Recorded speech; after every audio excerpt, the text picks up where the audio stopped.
नमस्कार दोस्तों, एक नई लर्निंग के साथ हाजिर हूं और आज की इस बिजनेस फाइनेंस लर्निंग में जिस कंपनी विशेष को लेकर के हम लोग चर्चा करने की कोशिश करेंगे, वो कंपनी वेबसाइट्स की डेटाबेस के मुताबिक जो है वो कंपनी जो है वो आईटी सेक्टर से बिलोंग करती है। सॉफ्ट टेक इसका नाम है और कंपनी की प्रोडक्टिविटीज वाइज की यदि बात किया जाए, जो बिजनेस मॉडल के बारे में चर्चा करती है, वो कहती है जिसमें कि सिविट परमिट हो, सिविट इंफ्रा की बात कहती है। इसके अलावा ये कहती है जो इनका जो नाम है वो सिबिट बिल्ड, और इस तरह के नाम से लगता है कि नाम तो इन्होंने सॉफ्टवेयर का रखा है, सॉफ्ट टेक का, लेकिन कामकाज लगता है कि शायद ये रियल एस्टेट का कामकाज करती है, ऐसा ही लगता है ना। ये चलिए पार्ट बाय पार्ट जानने की कोशिश करेंगे। सिविल सोर्स को लेकर जिक्र करती है।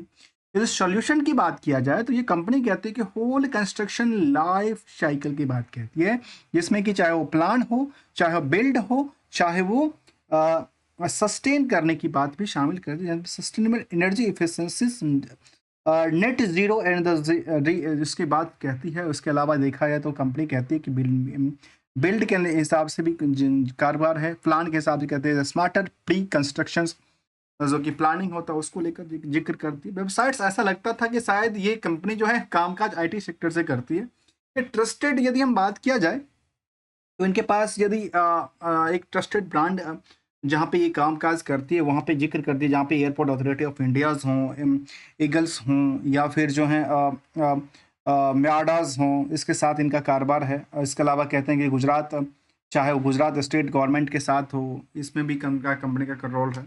यहाँ civil shoots sapping tomorrow success की बात शामिल करती है।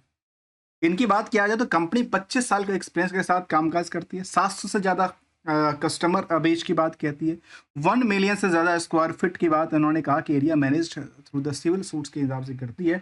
80% टाइम सेव्ड करती है। एवरी 5 मिनट्स में कहते हैं कि 1 permit approval through the civil suit के हिसाब से देखा गया है।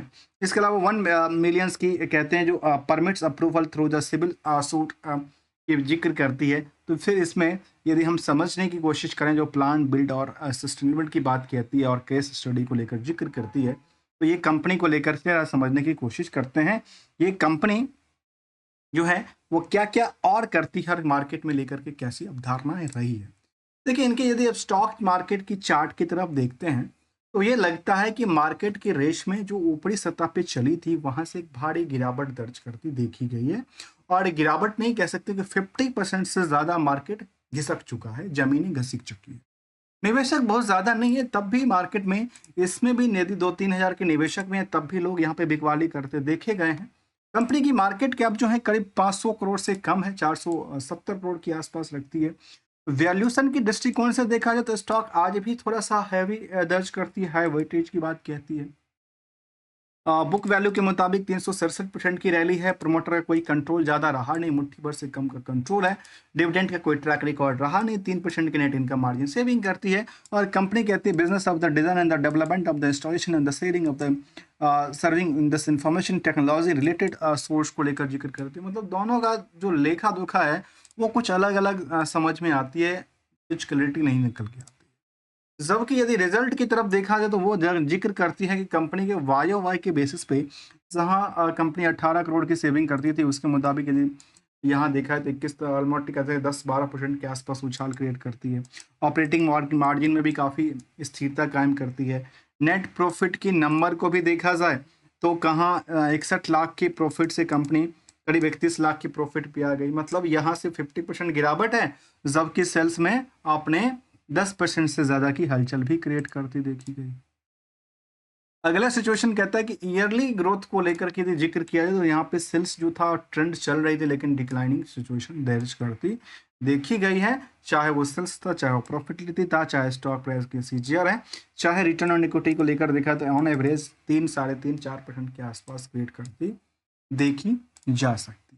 पर इशू है जो पीयर्स से कंपेयर यदि करते हैं, जिसमें ओकरा विल्सन हो, पीवी फिनटेक हो, कोफोर्ज हो, हेक्सावेयर टेक्नोलॉजी जैसी कंपनी को भी शामिल किया जाए तो आज भी यदि आप देखते हैं तो PV fintech is a high weightage stock, जहां अर्निंग के मुताबिक 323 मल्टीपल में भी खड़ा है। तो वहां पे सॉफ्टेक के अंदर भी यदि बात किया जाए, सॉफ्टेक इंजीनियर्स के अंदर 197 मल्टीपल। मतलब ये समझ मुझे नहीं आया इसमें इतनी ज्यादा तेज भीड़ किस बात को लेकर चली जो कि दिग्गज कंपनी में कपिट होगा, टाटा टेक्नोलॉजी, टाटा एलेक्सिस होगा, टाटा टेक्नोलॉजी जैसी कंपनी भी शामिल है। तो वहाँ पे कंपनी में यदि आप बुक वैल्यू के मुताबिक देखते हैं तो कुछ कंपनी से काफ़ी सस्ता रेटों में दर्ज करती है। और यदि नेट इनकम मार्जिन की तरफ देखा है तो कंपनी में कुछ मार्जिन है ही नहीं, बेसिकली केवल 3% की बात कहती है। जबकि यदि आप देखते हैं चाहे वो ओकराविल फिन हो, पीबी फिनटेक हो, ये काफ़ी अच्छी खासी प्रॉफिट भी सेविंग करके रखती है। निवेशकों के इंटरेस्ट में एफआईडी का कोई होल्डिंग नहीं रहा है। आम निवेशकों के पास 81% की होल्डिंग है, उसमें काफ़ी ज़्यादा निवेशकों का नाम शामिल होगा, जिसमें कुछ कंपनी है जो कि पीटी लिमिटेड की बात करती है। जैसे ये नाम शामिल करता है, मुझे लगता है पब्लिक में नहीं होना चाहिए था, ये डीआई के अंदर रखना चाहिए था या प्रोमोटर ग्रुप्स के अंदर रखना चाहिए था। शायद प्रोमोटर्स ही होगा, क्योंकि 23% की होल्डिंग होल्ड करती है, पोजिशन होल्ड करती है। फिर कहती है school of design and art, जो कि design and art entrepreneurs LLP भी है, जिसके पास कुछ होल्डिंग था पहले, लेकिन आजकल इसमें नहीं है। अल्टीमेटली जो है निवेशकों का इंटरेस्ट करीब 3000 आसपास निवेशक इस कंपनी से जुड़े हुए हैं अभी तक के। रिस्क कंपनी में आज भी काफ़ी ज़्यादा पिक पे है, और रिस्क के पिक पे होने की वजह से शायद रिस्क यदि मार्केट में धीरे धीरे करके कम करती है कंपनी की मैनेजमेंट करती है, तो शायद आगे चल करके कारोबार हो सकता है, क्योंकि रिजल्ट का डेटा जो था इसका वो ठीक ठाक कहती है। पर इशू क्या था पता है, इस कंपनी में इशू है केवल एक बातों को लेकर के, वो है इसका डेटर्स डे को लेकर के, जो चिंता की बात कहती है कि 212 दिन। सोचिए कोई आपने काम किया, आपके पैसे 212 दिन के बाद दे, तो आप कैसे सोचेंगे, कैसा फीलिंग आएगा, यही चिंता यहाँ जिक्र करती देखी जा सकती है। यदि कंपैरिजन करते हैं इसको सेंसेक्स के इंडेक्सेशन के पॉइंट ऑफ व्यू से, तो होगा इसको कंपेयर करने के लिए यदि देखा जाए तो ये कह सकते हैं कि पिछले पीरियड से, जब से इसका लिस्टिंग हुआ पिछले 3 सालों में, तो कुछ सालों में तो इनमें रैली रही थी, लेकिन रैली धीरे धीरे करके टूटती नजर आई।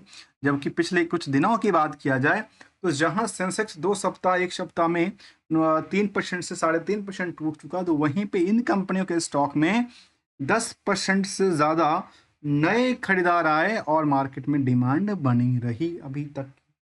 चलिए इसको हमने जानने की कोशिश किया, मिलेंगे कुछ नई लर्निंग के साथ। और अक्सर एक सवाल अक्सर होता है कि सर हम टारगेट क्या लें और एसएल क्या करें, ये 2 सवाल अक्सर होता है। और इसके लिए मैं कहता हूँ सिंपल सी, यदि आपके पास कोई ऐसी प्रोडक्ट है, कोई ऐसी पोर्टफोलियोज के अंदर है, तो वो यदि स्टेबल करने वाली है, अगले 2 साल 4 साल के बाद मार्केट में उसकी ग्रो पॉसिबल है, तो होल्ड भी करना आसान है, क्योंकि यदि मार्केट आपके विपरीत भी हो तो होल्ड किया जा सकता है।